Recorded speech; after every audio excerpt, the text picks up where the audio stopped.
तर आपण या ठिकाणी क्वेश्चन नंबर 23 आज डिस्कस करणार आहे. तर क्वेश्चन नंबर 23 दिलेला आहे, a ballet dancer spin about vertical axis at 1.5 pi rad per second. 1.5 pi rad पर सेकंदने तो रोटेट होत आहे विथ आर्म्स आउटस्ट्रेच. तर त्याच्या हात जे आहे ते काय करायचे आपल्याला आउटस्ट्रेच करायचं विथ द आर्म्स फोल्डेड. नंतर आर्म्स काय करायचे फोल्ड करायचं. बघा आउटस्ट्रेच केलेलं असेल तर मोमेंट ऑफ इनर्शिया थोडा जास्त राहील आणि फोल्ड केल्यानंतर, कारण फोल्ड केल्यानंतर बॉडीचे पार्टिकल जवळ असते, क्लोज असते, त्यामुळे मोमेंट ऑफ इनर्शिया डिक्रीज होणार आहे. The moment of inertia about the same axis of rotation changes by 25%. आता चेंजेस दिलेलं आहे, पण इथं नाही, असं नाही दिलेलं आहे की डिक्रीज होतं आहे का इन्क्रीज होत आहे, हे तुम्ही डिसाईड करायचं. तर या ठिकाणी आपण डिसाईड केलं की तो डिक्रीज झाला आहे, म्हणजे आपल्याला मायनस करावं लागेल. The new frequency of rotation is. तर हा क्वेश्चन 2019ला आलेला, 2019ला. तर त्याचे काही ऑप्शन्स दिलेले आहे. तर फर्स्ट ऑप्शन आहे 100 RPM revolution per minute, second option 60 RPM, third 150 RPM, last option D 120 RPM. तर बघूया याचा आन्सर काय असेल. या क्वेश्चनमध्ये आपल्याला एक बॅलेट डान्सर दिलेला आहे जो स्वतःच्या ॲक्सिस भोवती फिरतो आहे with angular speed 1.5 pi rad per सेकंद. अँग्युलर स्पीड आपण त्याला रिप्रेझेंट करणार आहे लेटर ओमेगा 1 ने रिप्रेझेंट करणार. मग ओमेगा 1 दिलेला आहे तुम्हाला 1.5 पाय रॅड पर सेकंद एवढ्या स्पीडने तो मूव्ह करतोय विथ आर्म आउटस्ट्रेच. तर या केसमध्ये आर्म्स काय आहे आउटस्ट्रेच आहे. Okay, with the arms folded. Okay, arm folded केलं. The moment of inertia about the axis changes by 25%. जर त्याने फोल्ड जर केलं त्याचा मोमेंट ऑफ इनर्शिया चेंज होतो आहे. फोल्ड केल्यानंतर मोमेंट ऑफ इनर्शिया कमी होणार आहे. मग I2 जो असणार तो काय असणार तर I1 मायनस. आउटस्ट्रेच केलं तर इन्क्रीज होतं आणि फोल्ड केलं असतं तर मोमेंट ऑफ इनर्शिया डिक्रीज होणार आहे. आणि किती पर्सेंटने चेंज होत आहे तर 25%ने चेंज होत आहे. इथं फक्त चेंजेस बाय सांगितलं आहे, इन्क्रीज होणार का डिक्रीज होणार ते नाही दिलेलं आहे, हे तुम्हाला डिसाईड करावं लागणार आहे.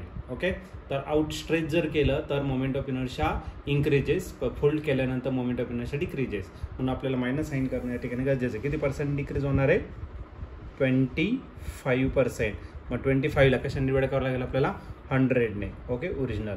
आता याला जर सॉल्व केलं तर 25 1 जा 1, 25 4 जा 24 आणि याला क्रॉस मल्टिप्लाय जर केलं तर भेटेल 3 divided by 4 that of the I1. ही कोणाची व्हॅल्यू झाली तर I2ची व्हॅल्यू या ठिकाणी झाली. पुढे the new frequency of rotation. आपल्याला फ्रिक्वेन्सी फाईंड करायचं आहे. मग न्यू फ्रिक्वेन्सी म्हणजे आपण F2 फाईंड करणार. ओके, किंवा N2 म्हणू आपण त्याला. फ्रिक्वेन्सी आपण कशाने रिप्रेझेंट करतो लेटर N ने रिप्रेझेंट करतो किंवा F ने. तुम्हाला जे रिप्रेझेंट करायचं ते यूज करू शकता. तर या केसमध्ये यूज करायचं by law of conservation of angular momentum. आणि law of conservation of angular momentum जर घेतलं तर L1 इज इक्वल टू काय असतं L2. And what is L1? It is I1 omega 1. What is L2? It is I2 omega 2. आणि I1 तसंच लिहिणार, ओमेगाच्या जागी आपण काय टाकणार 2 पाय. ओमेगा 1 ऑलरेडी दिलेला आहे, मग त्याला काय रिप्लेस करायची गरज नाही. ओमेगा काय करायचं तसं लिहा. I2 पण दिलेला आपल्याला, त्याची पण गरज नाही. पण आपल्याला जी फाईंड करायचं ती फ्रिक्वेन्सी फाईंड करायचं. मग त्याला आपण काय करणार आहे 2 पाय N2 कन्सिडर करणार. मग व्हॉट इज I1 दिलेला म्हणजे डायरेक्ट राईट करा, काय अडचण नाही. ओमेगा 1 1.5 पाय पुट करा 1.5 पाय. त्यानंतर I2ची व्हॅल्यू किती 3 डिवायडेड बाय 4 I1. ओके, राहिला काय 2 पाय N2 आपल्याला फाईंड करायचा. दिस pi and pi get cancel. I1 get cancel, म्हणजे रिमेनिंग टर्म्स आहे ते राईट करून घ्या. मग राईट साईडला काय राहिलं आहे 1.5, तो लिहिला 1.5. लेफ्ट साईडला काय राहिलं 3 divided by 4 2 N2 is equal to 3 divided by 4 into 2 N2.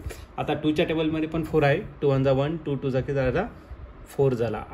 2 जो इकडे डिवायडेड आहे इकडे काय करा मल्टिप्लाय करा 1.5 इंटू 2 आणि त्याला डिवाइड करायचं 3ने. काय भेटेल तर आपल्याला N2 भेटेल. ओके, आता याला एक काम करू. 15 2 जा की झाला 30, पण 1.5 म्हणजे तो काय होणार तर 3च होणार. मग N2 is equal to 3 divided by 3 आणि N2 जो भेटेल तो किती भेटेल तर 1. आता जे युनिट दिलेलं आहे तुम्हाला तर ते युनिट तुम्हाला RPM मध्ये दिलेलं आहे. हे भेटेल तुम्हाला RPS रिव्होल्यूशन पर सेकंद. पण आपल्याला फाईंड करायचं रिव्होल्यूशन पर मिनिट. मग काम करावं लागेल याला 60ने तुम्हाला मल्टिप्लाय करावं लागेल. RPSचं कन्वर्जन कशात होणार तर RPM रिव्होल्यूशन पर मिनिट. 1 × 60 किती तर 60 मग 60 RPM हे तुमचं काय असणार तर फायनल आन्सर असेल. आणि जर तुम्ही ऑप्शन जर चेक केलं तर ऑप्शन तुमचं मॅच होतं आहे option number B. Okay, B is the right option, 60 RPM.